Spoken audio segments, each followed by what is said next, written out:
നമ്മുടെ ഒരു comfort zone ഉണ്ടാവുമല്ലോ. ഇപ്പൊ നമ്മുടെ കല്യാണ ശേഷമായാലും പല മാറ്റങ്ങളും വരും രണ്ടുപേർക്കിടയിലും.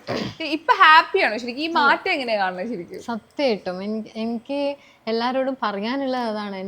ആ ഒരു നമ്മളെ ലൈഫിൽ പലതും വരും. അപ്പം അതിനെ അഡാപ്റ്റ് ചെയ്ത് അതിനനുസരിച്ച് നമ്മൾ ഓക്കെ ഞാൻ ഇങ്ങനെയാണ്, ഞാൻ മാറില്ല അങ്ങനെ വിചാരിച്ച് നിന്ന് കഴിഞ്ഞാൽ ആക്ച്വലി നമ്മളെ ഹാപ്പിനെസ്സിനെയാണ് അത് ബാധിക്കുക. ഇപ്പം നമ്മൾ ഒരുപാട് ആൾക്കാരെ കാണും, അവരായിട്ട് മിങ്കിൾ ചെയ്യും. ചില ആളെ നമുക്ക് ഇഷ്ടപ്പെടില്ല, ചില ആളെ കൂട്ടത്തിലേ പോകാൻ ഇഷ്ടമുണ്ടാവില്ല. അതൊക്കെ ആക്ച്വലി നമ്മളുടെ മൈൻഡിനെ അപ്സെറ്റ് ആക്കുകയാണ് ചെയ്യുന്നത്.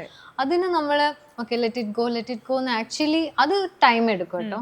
ആ ഒരു സംഭവം ടൈം എടുക്കുക തന്നെ ചെയ്യും. എനിക്ക് കുറേ ആൾക്കാർ എൻ്റെ അടുത്ത് വന്ന് സംസാരിക്കുന്നത് അങ്ങനത്തെ ഒന്നും ഇഷ്ടമില്ലാത്ത ഒരാളായിരുന്നു. പക്ഷെ എനിക്കിപ്പോൾ അതൊക്കെ ഞാനത് അത് അഡാപ്റ്റ് ചെയ്യാൻ തുടങ്ങിയപ്പോൾ എനിക്കത് എൻ്റെ ഹാപ്പിനെസ് എനിക്ക് മനസ്സിലായി.